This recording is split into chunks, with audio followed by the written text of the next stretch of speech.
Good afternoon, barely. I'm a little early today because I have an afternoon full with meetings. So here's where I had my time slot. This week we're discussing Parshat Noach. I've entitled this The Trouble with Women, ? And remember, that's our focus this year, on the women in our Parshot, the women who comment on them, and hearing the female voice, which many claim is absent. And I find it's present all over the place. You don't even have to look very far. So at the beginning of our Parsha, we read the following after God's pronouncement that a flood will be brought to destroy all that is and lives due to the rampant corruption. But, God says, V'hakimoti et briti itach ubatri al ateva ata uvenecha v'ishtecha unshe vanecha itacha. I will establish my covenant with you, Noach, God says. You and your family will enter the ark, you with your sons, your wife with your sons' wives. So notice the men and the women are separated, and this is repeated a bit later, after it is indicated that Noach did what God had asked. Vayavo, in chapter 7, verse 17, Vayavo Noach uvanav v'ishto u'nishei banav, the same order. Noach comes in with his sons, men first, v'ishto u'nishei banav, the women next, because of the waters of the Mabul. Then in chapter 8, we read, after the Mabul, Tsei min hateva ata v'ishtecha. Here, the order is changed. Go out from the teva with you and your wife, and your sons and their wives with you. So why is the order changed? Rashi claims that husband and wife are mentioned together because previously men and women were separated. They weren't permitted to have children because of the situation in the teva, and now they are permitted. So I also look at it as, if that's the case, then the indication of the importance of the family members is still maintained, that the wife is of repute and the wives of the sons are important as well. In rabbinic literature, Noach, which means rest, right? His wife is most commonly named Naama, which means faith, Ani Ma'amin, and is often, though not always, identified as the daughter of Lamech and the sister of Tubal-Cain. The identity of Noah's wife is a subject of debate, with some rabbinic sources also referring to her as Emzara, or stating that she was a seductress. So clearly we have two vastly different perspectives, or do we? So one perspective, very quickly, is that Mrs. Noah is definitely a partner with Mr. Noah, and the other one is that she somehow will be the undoing or is a less than positive influence. While the Torah does not name Noach's wife, the tradition of calling her Naamah is found in Bereshit Bara, for example. In Bereshit Bara 1, the Targum on Bereshit chapter 4, verse 22. According to the rabbis, Naamah was Noach's wife, as her name indicates. Her actions were pleasing, ne'ima, pleasing, lovely. According to another view, however, she acted improperly, for she beat on the drum and drew people to engage in idolatry, and her musical activity increased the corruption amongst people. This tradition is apparently connected with a different interpretation of the name Naamah from ne'ima, melody and song. The Midrash, in Midrash Haggadol, Bereshit Rabbah 4:22, states that Naamah was the most beautiful woman in the world, so much so that she caused the ministering angels to fall prey to her loveliness, for they thought that she was one of them. As it is said in Bereshit chapter 6, verse 2, the sons of God saw how beautiful the daughters of men were. The late Midrash and the Zohar developed the figure of Naamah as a seducer of men and even as of demons. Naamah was the wife of Shamadan, and the union with this fiend produced Asmodeus, the king of the demons. It is also related that Naamah and Lilith would harm infants and abuse people in their sleep. This is in the Zohar. I find it so interesting that so much attention and debate and such conflicting views are dedicated to this person, attempting to flesh out the details about her abilities, her characteristics so long ago. In Bereshit chapter 4, last week, the generations continue, and the individual who is the topic of our discussion could potentially be seen here for the first time. Lamech took for himself 2 wives. This is chapter 4, verse 19. The name of one was Adah, and the name of the second one was Zillah. Now, Adah bore Yaval. He was the father of those who dwelt in tents and had cattle. And his brother's name was Yuval. He was the father of all who grasped a lyre and a flute. And Zillah, she too bore Tubal-Cain, who we already mentioned, who sharpened all tools that cut copper and iron. And Tubal-Cain's sister was, you guessed it, Nechama. And the sister of Tubal-Cain was Nechama. Rav Chia says, why does the scripture particularly mention Nechama? The reason is that she was not just the seducer of men, but also of spirits and demons. In other words, maintaining a sort of balance in the world. That's according to the Zohar.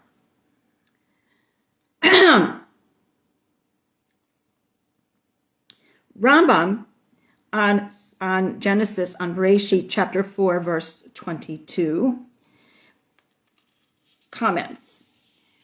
One might wonder what skill sets did this Nechama have? Was she truly an Ezer Kenegdo, a helper to her husband, partnering with him in his work? What image do we get about her as a capable woman, able to accomplish and be an active participant in the Midrash? Her presence is noted as well as in other apocryphal works as well. Clearly, though, she seems to be glossed over in the actual Torah narrative, but she was not a person of no consequence, quite the opposite. And I would suggest also teased the imagination of many in terms of who this woman was. And whenever I would teach Parshanut, the various Mefarshim to kids or adults for that matter, I would always say, who is the Parshan? Who is the commentator? Where do they live? What are the issues they're dealing with? And why do they write what they write? What is the gestalt that they're living within as they come to the work of looking at the text? And I think we have to look at that background in terms of, was Nechama this partner? Was Nechama passive? Was Nechama active? Was she beautiful and very skilled? Was she a temptress? We have all these different possibilities. In the book of Jubilees, chapter 4, verse 46, we read, and in the 25th Jubilee, 25th year, group of years, Noach took to himself a wife, and her name was Amzara, the daughter of Rachael, the daughter of his father's brother, in the first year of the 5th week. So that's the other point of view. The Dead Sea Scrolls, it reports as follows. Then I, Noach, became an adult. I held firmly to righteousness, and I took hold, and Amzara, his daughter, I took as my wife. I impregnated her, and she bore to me 3 sons. And then I procured wives for my sons from amongst the daughters of my brother, and I gave my daughters to the sons of my brothers in accordance with the eternal law. So, again, this gloss over in the text produces a great deal of commentary, speculation, ideas. Let's try to make sense of this in our commentaries. And that's where we have to get a sense of who this woman is. Just Mrs. Noah, or Nechama, or Amzara.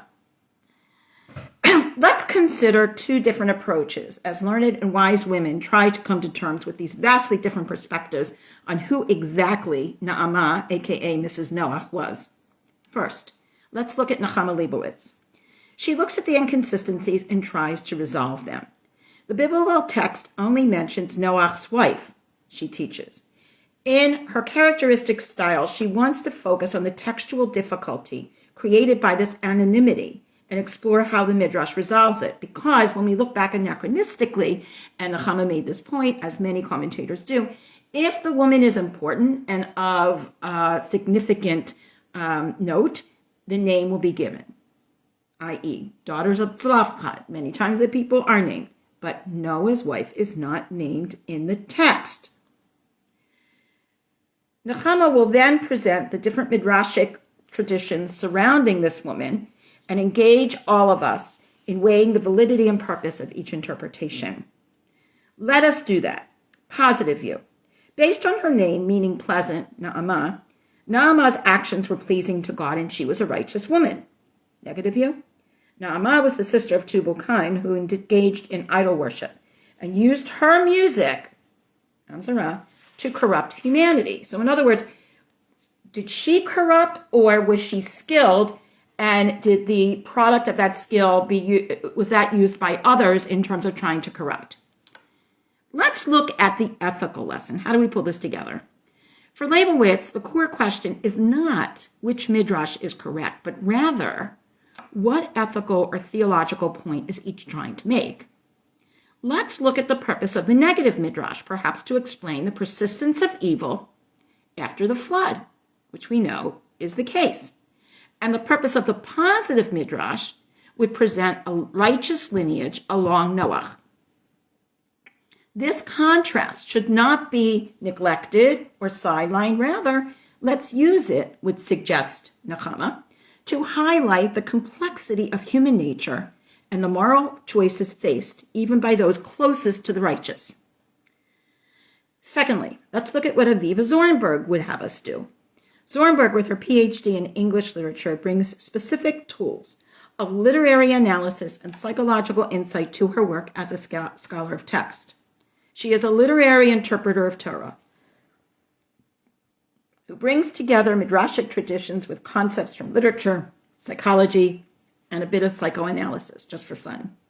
Her focus is on the psychological motivations of biblical characters and what we call the biblical unconscious, that motivating factor that we can't quite capture, but leads us to action as it does in our own lives. Let's look at Na'amah in this context, as Zornberg would lead us to do so, as an expression of Noach's repression. Noach's narrative focuses heavily on his silence and perhaps what Zornberg calls emotional repression. God says, do X, he does X. And we often contrast that to Abraham, who will argue with God, and we say that's the better way to go. But at this point, we're dealing with Noach, who's very quiet, builds the ark, go on it, goes on it, bring the animals, brings the animals, does everything he's supposed to do. Zornberg views him as a figure who, though righteous, is fundamentally detached from the world. When we read in that first pasuk, Noach haya ish Tzadik b'dorotav, one of the questions we always ask is, are we saying that he was righteous as righteous would require, or are we saying, in comparison to everyone else in his generation, b'dorotav, he looked righteous? I would always ask when I was teaching this in schools, the kids, and I would ask them to consider, is it easier to be the best student in a class of hoodlums, of bad kids, or to rise and be a great student in a class of great students? Which is easier or harder, and what are the challenges that each comes with? So Zornberg is kind of suggesting this notion that in his fundamental detachment from the world, everything's getting destroyed, Noach, except you, your wife, your sons, their wives, bring them onto the ark, and he does it. He's not going to argue like Abraham will do later for Sodom and Amorah and in other instances. Rather, he's detached. From this perspective, the contradictory midrashim surrounding Na'amah are not just competing traditions in Zornberg's eyes, but rather reflections of Noach's own internal conflicts and projections. One is left to wonder if Na'amah fills in details missing from what we know about Noach more than herself. In other words, is she a person in her own right? A. B. Is she to fill in the blanks of Noach? Or C, a combination of all of the above, really being an Ezer Kenegdo, really being a proper and full-fledged partner. In looking at Na'amah as the other side of Noach, Zornberg wants us to consider the Midrashic Na'amah as the psychological alter ego of Noach. The pleasant Na'amah represents Noach's passive, obedient, restful side, where he does what God asks. This is the partner to the silent, obedient Noach. The corrupting or disarming Na'amah represents the external world's babble and the prevailing pathology from which Noach is trying to escape. This Na'amah is associated with demons and corruptions, embodies the worldly chaos that Noach is trying to block out, but cannot fully escape. Zornberg might interpret this duality of Na'ama as a midrashic exploration of the conscious and unconscious mind. The righteous Na'ama is the public image, while the demonic one is the repressed, chaotic, and seductive impulses of the pre-flood world, which may not have completely abated. This dual nature might even suggest a psychological tension within Noach himself as he enters the ark with the righteous world, yes, yet he must confront the legacy of the corrupt world. And somehow both of those, while he cannot interface them, his wife would, according to the Midrashic interpretations. For Leibwitz, she comes to where she does by the ethical and theological lessons revealed through comparative analysis of classical commentators. She also constantly looks at very specific elements of language. For example, she's going to be a main player when we get to Parshat Toldot, and we look at the dynamics within Yaakov's family. She would suggest that the name Na'ama is the source of the contradictory midrashim. She would explore that problem and try to somehow analyze and bring together, unify the different explanations, as these reflect different perspectives on righteousness and evil through the eyes of the various commentators. For Nechama, the lack of a name for Na'ama in the biblical text is a textual challenge that the Midrash seeks to fill, highlighting the broader questions of human wickedness and divine promise. Not unlike when we read last week that Cain and Hevel go into the field, and then there's this big gap. One said such and such, and then poof, Hevel is killed. And there's a lot of commentary on what must have been said from going out into the field to ending up with fratricide.